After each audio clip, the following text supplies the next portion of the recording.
Welcome to Beatsource Tech. My name's Mojaxx and today we're taking a look at the new budget affordable controller from Pioneer DJ, the DDJ-FLX4 or FLX4. This one is compatible with both Rekordbox and Serato DJ software, so there's lots to get into.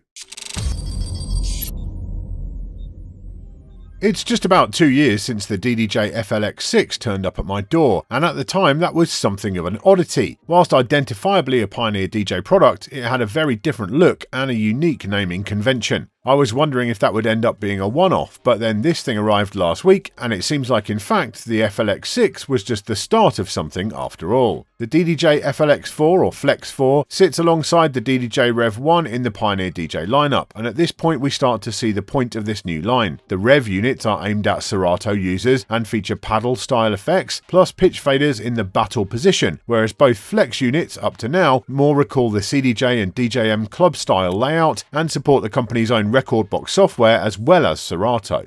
Price-wise, it sits in the same bracket as the Rev1, with the street price looking to be around $300 in the US. That was also the rough price of the DDJ-400, which, as far as I can tell, the FLX4 is replacing. The price puts it above some of the most affordable DJ controllers out there, but it's still a reasonable price for an entry-level device for those who are really keen on getting started as a DJ.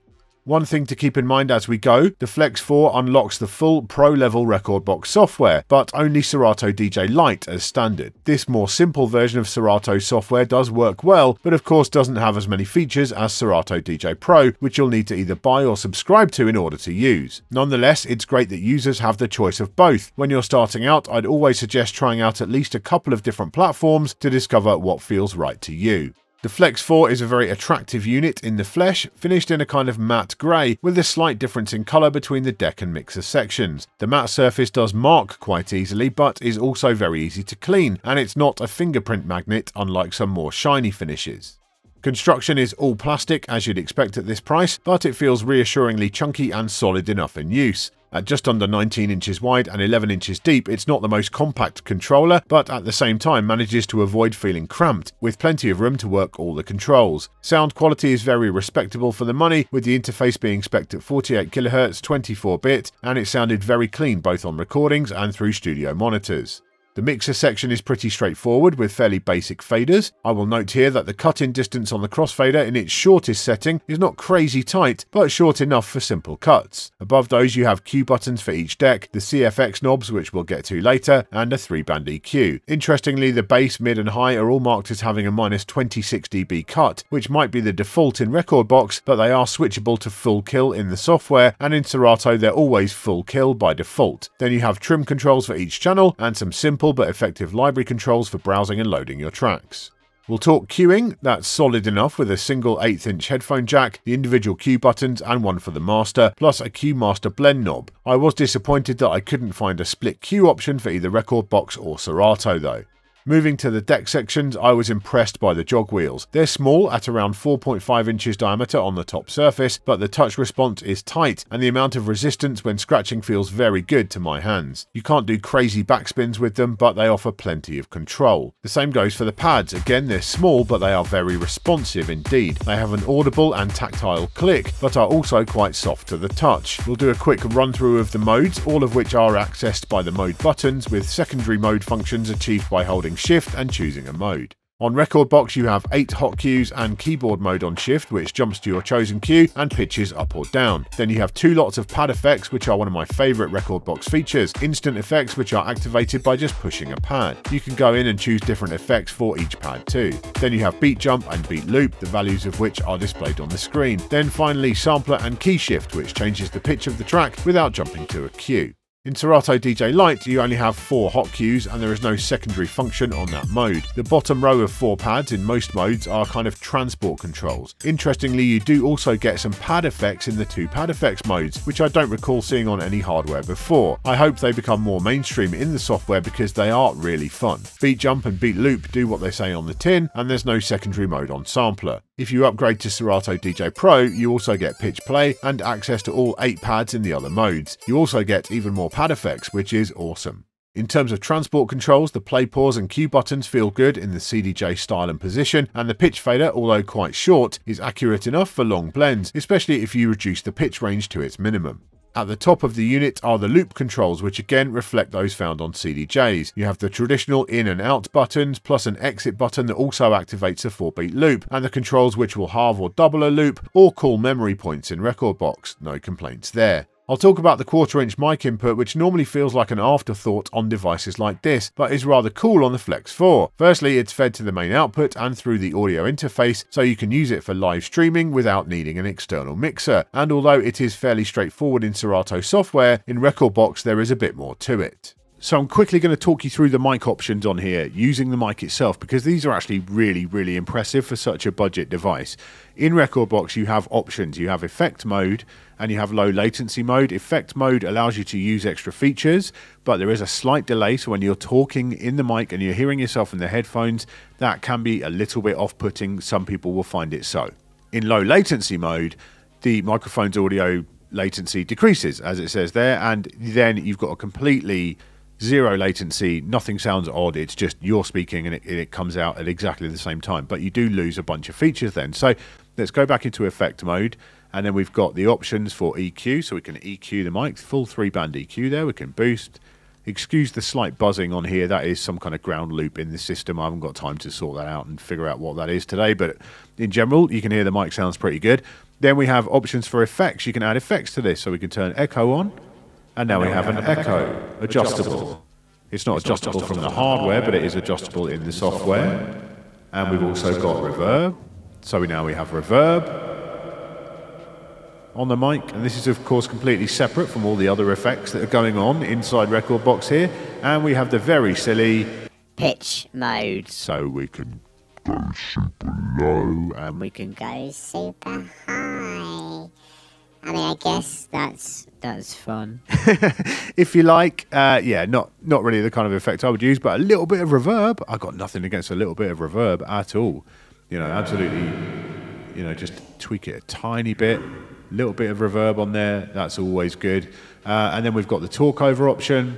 And then over here we have the feedback reducer, so we can turn that to light or heavy and turn it on. And then if you've got problematic frequencies, that should cancel that out and cut out on the feedback for you. So yeah, overall, just a super impressive mic section. It's all in the software, of course, but that doesn't take away from how impressive it is. You know, if you're looking for using a mic on a budget, affordable device like this, then the FLX4 is going to be a great choice for you. When it comes to other connections on the FLX4, there aren't many. Aside from the aforementioned headphone socket and mic input, the only audio connection is a set of RCAs for the output. But what's really interesting is the USB side of things. There are 2 USB-C ports, one for power input and one for connecting out. The unit can run off USB bus power, so you may never need the power one at all if you're connecting to a computer, one USB to that computer, and you're good. So why is the power one even there? Well, that will allow you to power and charge a mobile device, an iPhone, an iPad, or an Android device, whilst using it to DJ with the FLX4, which you can't actually do today. What Pioneer DJ are announcing with the FLX4 is that sometime in early 2023, there will be a new version of their Rekordbox mobile app which will include a performance mode. Sadly, I don't even have a beta version of that to show you at this point, which is a real shame as I'm excited to see what they do with it. There are some images of what it might look like in the user manual of the FLX4, but they may only be placeholders, so don't count on it looking like that. It would seem that you can even connect the FLX4 to your mobile device via Bluetooth too, which would mean it works a little like the DDJ-200 in that regard. I did try connecting to it via Bluetooth with other software, but that didn't work, so I guess it will be just locked down to their own app. So yes, I'm a little disappointed that the app isn't available at launch, but I would rather they take their time to get it right, and will definitely revisit the unit when it drops in a few months. Finally then, let's talk effects on the FLX4 because, well, there are lots of options. Beside the pad effects we've already talked about, there is the main effect strip positioned to the right of the mixer like Pioneer DJ's club gear. This is quite simple with an on-off button, a level depth knob, beat adjust buttons, and a button to allow you to select which effect you are using. There's also a switch to choose between each channel or select both. This all works largely as you would expect in both Rekordbox and Serato, and the effects are post fader and post crossfader in both, so echoes, tail out, that sort of thing.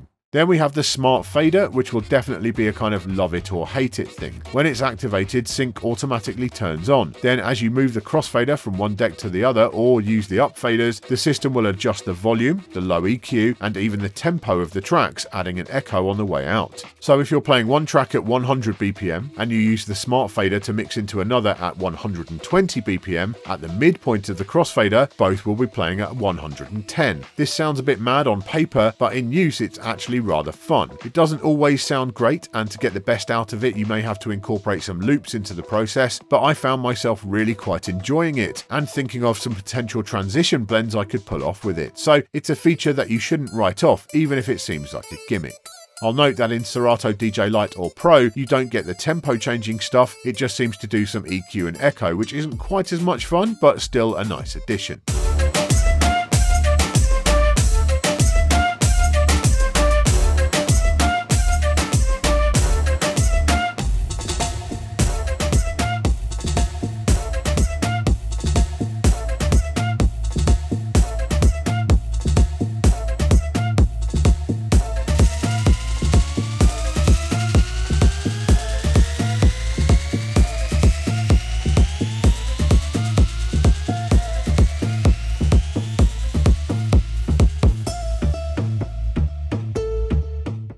The last lot of effects to talk about is the smart color effects called Smart CFX. In Rekordbox, these are incredibly cool. There are 8 of them to choose from: Phantom Echo, Reflect Echo, Mobius Echo, Vaporize, Noise Chopper, Cyberjet, Cyber Pitch, and Twister. These are all combinations of different effects, the parameters of which all change as you turn what would traditionally be the filter knob. At this point, I'll just show them to you in action.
I am properly in love with the Smart CFX, and this video could potentially have been me just messing around with them for 20 minutes. They just sound really dope. Some more than others, to my taste of course, but that's natural with so many to select from. I should point out that you do also get the option to choose between different regular colour effects in Rekordbox 2, should you not wish to use the smart ones, or just want a regular filter. Whilst you don't have as many options in Serato's software, you do have 2 smart CFX style options available to you, so you aren't missing out entirely. And that's kind of the theme when comparing the 2 platforms on the Flex 4 in general. Rekordbox does do a lot more in many ways, especially when you compare things like the number of settings, with those available on Serato DJ Lite. But Serato's software is maybe a little bit more approachable when placed in front of a total beginner, and with the Flex 4, you can switch between both at your leisure.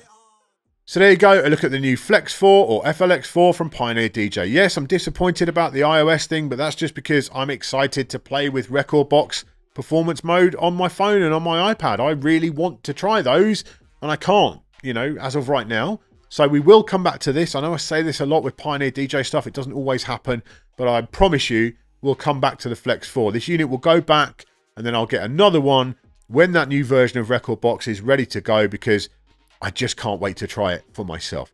In the meantime though, you know, let's be clear, this thing as a Serato controller or Rekordbox controller for your computer is very accomplished for the money. Lots of great features on there. Everything feels and works as it should. The sound is on point. The flexibility of having those 2 software platforms to use with it. Yeah, overall, I've just got no complaints. And yes, it is a very busy market segment. Lots of people going after that kind of demographic of new DJs, young DJs, those who are just kind of starting out. But overall, it's a very solid entry into that bit of the market. and it will sell incredibly well, regardless of what I say. It doesn't matter. But yeah, I would recommend this to anyone starting out. You know, you've got options there, you have the flexibility, and it's a very, very nice and fun device to use. Thank you for watching this episode of Beatsource Tech. I do hope you've enjoyed it or found it useful. If you have, please give the video a thumbs up and make sure you subscribe to the channel so you don't miss any future videos. I'll see you next time.